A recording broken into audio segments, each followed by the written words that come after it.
guys, how you doing? Welcome to another episode of A Drummer's Guide to. So today I want to talk about being prepared and what I deem to be the way I know that I'm prepared for something. And that can be a gig, it can be rehearsals, it can be anything really.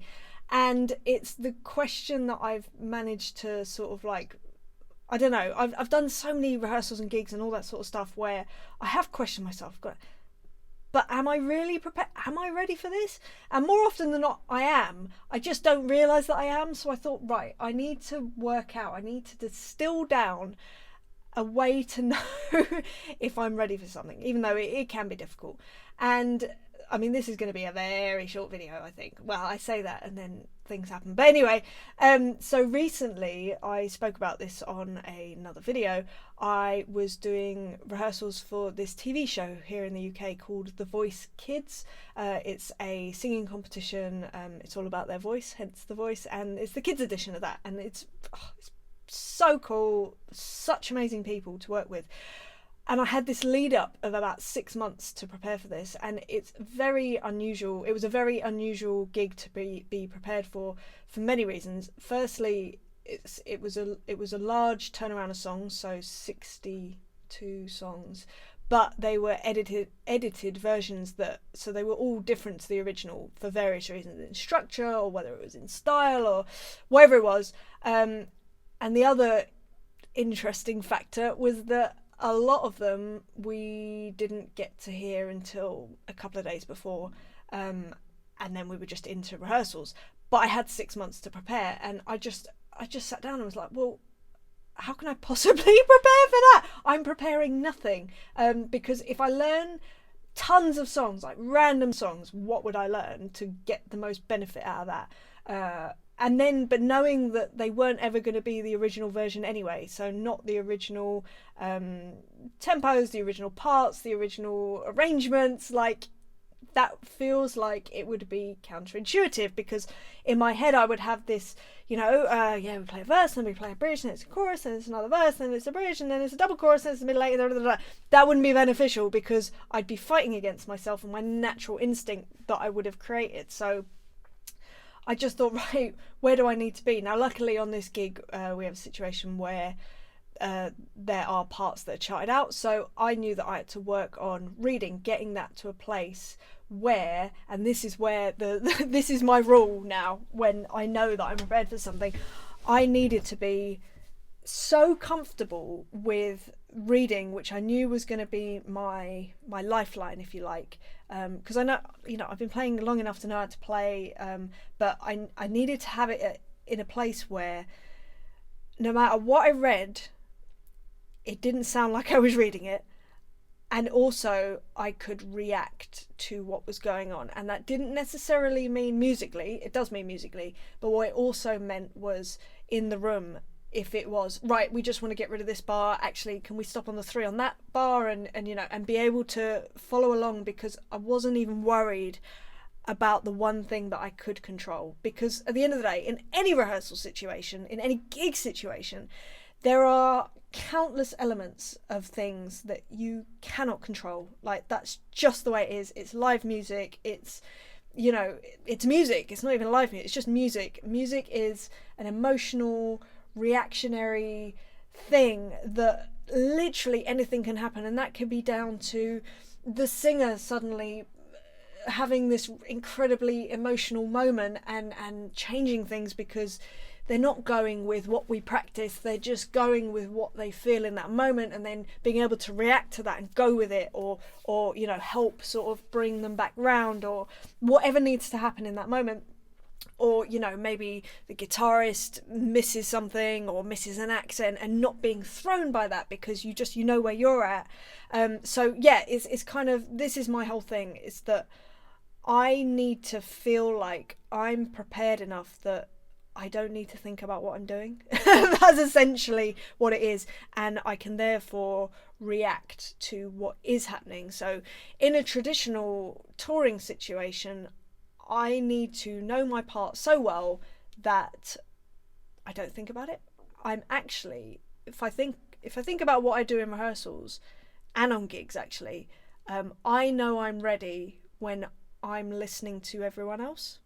Does that make sense? I hope it does, because usually I find this as well actually when I'm getting inside my head. You know when you're playing and you just start listening to what you're doing, you're going, oh my god, this sounds awful, or this isn't locked in, or it doesn't feel right, or any number of millions of things that are going on in your head that just make you suddenly become very self-conscious. It's like when someone says, right, just walk down that road, and all of a sudden you don't know how to walk and you're walking all weird and it's all a bit odd.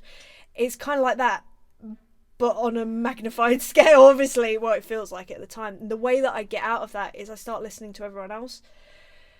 But to do that, I have to know my part so well that I don't even need to think about it. So I feel like that's when I know that I'm prepared for something, and I know that everything that is in my control, I've prepared for to the best of my ability, because there will always be elements that you can't control, as I said literally a couple of minutes ago.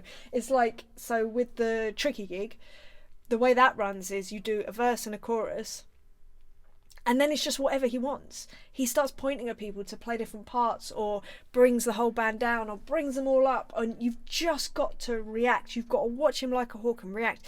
But consequently, what you need to know inside and out. Oh, the other thing, when he calls a song, he only tells the MD, so you have to know the song within 2 notes basically. So yeah, all I knew that I needed to know on that gig was how every song started, how every song finished, because every song did have an end, and a verse and a chorus, maybe a bridge section or a middle 8 depending on where you are. If you're in the States, it's a bridge. If you're in the UK, it's a middle 8. I don't know about Australia and all that, but yeah, that's the vibe. So I knew that I had to know that, and I did, and I learned it inside and out. And I remember we were in Turkey, it was the first show, we were about to go on stage, and all of a sudden I was like, I'm not prepared. And then I just sort of had a word with myself, and I was like, no, I am. I've done everything I physically can to know everything that I need to know. Now I just need to be in the moment, and I need to react to what's going on. And you know what? It worked. The gig was great. I played with him for a year. Those shows were some of the most chaotically beautiful gigs I've ever done, with some of the most emotional moments from not just him but from all of us, and it was because there was this sense of connection. Like, the sense of connection to the music was so pure because it was so reactionary, and it wasn't about just playing the parts. It wasn't about, right, we're just about to go into a middle 8 like we do every day because we play these songs every day. Oh, we're just going to play this song because that's the song that we play third every day, so we're going to play. It wasn't about that. It was creating a mood. It was creating an experience, like, for everyone involved, everyone on stage, everyone in the audience, for the audience that sometimes was on stage also. But it was such a great lesson in why you prepare. I mean, it was an extreme lesson, but why you prepare, why you need to prepare in such a way that no matter what happens, all you've got to worry about is reacting, basically. So that's what I'm trying to say in this very long-winded way. That is how I do things, and like I say, it differs from gig to gig. So sometimes, for instance, with the Kim Wilde lot, we have a set sort of number of songs, and we learn them as a song, but we get into the rehearsal rooms, I will know it back to front. I will know, the structure, what each part is doing. I know what I'm playing. Usually know the lyrics also, just because it's me, but I know that if anything changes, I can adapt quickly, because I don't need to worry about if they say, right, so in the verse we're going to extend up by 4 bars, cool, done. Don't even need to think about it, because I know exactly what you're talking about. I know exactly what I need to do. Let's do it. As opposed to, oh, which bit is the verse? Where does that come? So is that after the intro? I don't want to be that person, because I don't like wasting people's time. That's my own fear thing. I just don't like it. So yeah, that might be how it runs in, say, a Kim Wilde rehearsal. So my reaction would be that, and equally on the gig it's the same. It's great. I love the fact that I'm able to be in a place where I know my parts, I know the music so well that when other musicians do something a bit cheeky, like a little lick on the guitar, or Johnny might do like a different fill, I notice it and I can react to it in a way of just, even if it's just appreciation, or, I mean, honestly, it just makes me laugh, because it's just the joy of music and what it can be when everyone's in such a comfortable position that you're there playing. It's called playing after all. Like, we are there playing with each other, and it is fun, and to be able to make it into that and let it be that, because we're also comfortable with where we're at personally, with our parts, with the music, where we need to be, what we need to be playing, and all of that. All that becomes secondary, because it's not even secondary, it's just natural. It's like, well, that's fine, that's taken care of, because we've done that, we know how to do that. Let's have fun with it now. Let's create something different. And like I say, every situation is different. With the Voice Kids, I couldn't learn the songs inside and out. I didn't know what they were, let alone what the structures were. It was never going to work that way.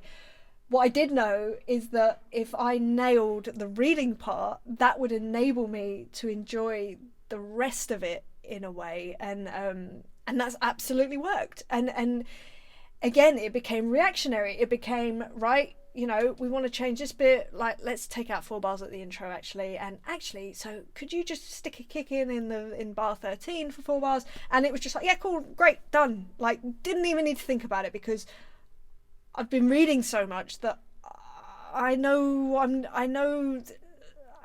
know, it's really hard to explain, but you just know where you need to be. You know that you can be in this reactionary state as opposed to this kind of panic state of not knowing on a baseline foundation level what's going on, and that's never going to lead to anything good, because it leads to stress and you not being able to relax and not being yourself. I mean, when I started out reading, when I was practicing, I was so stressed out that I was doing my neck in, and like my shoulders were hurting. It was awful. Whereas now I'm completely relaxed and I'm just like, we just play, and I get to play and I get to be myself as a player, and I get to lock in with the other musicians, and so every situation is very different. But I think no matter what situation you're going into, just look at it and go, right, what do I need to have nailed? What do I need to be second nature to me, that I can then enjoy this process, enjoy these rehearsals, enjoy this tour, enjoy this filming, whatever it is. What do I need to be in place to make that happen, to be able to be present in the moment? I know mindfulness is a big thing at the moment that's going around. It's true. If you can be mindful and just be there and not have to think about anything else, I think that's going to give you the best experience of whatever you're doing, and the best reaction, the best result, really. And that's all we're all after, really, is the best result. And you as personally, whoever you're working for, whoever's watching, whatever it is, everyone just wants the best. So if you can put yourself in a place to be the best version of you,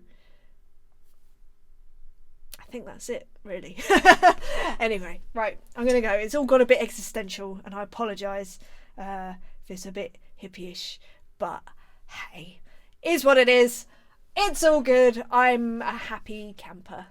So anyway, I hope you're having a lovely day. If you have any questions you would like to ask me, any subjects you'd like me to cover, then please feel free to leave a comment in the comment section, and I will add it to my list, and I will create some piece of content for you that hopefully will help. Anyway, I hope you're having a lovely day. This was meant to be a short one, and it looks like it's around about 14 minutes, so apologies for that. But I will see you next week for another subject. I have no clue what it is, but I will see you then. All right, lots of love. Take care. Bye.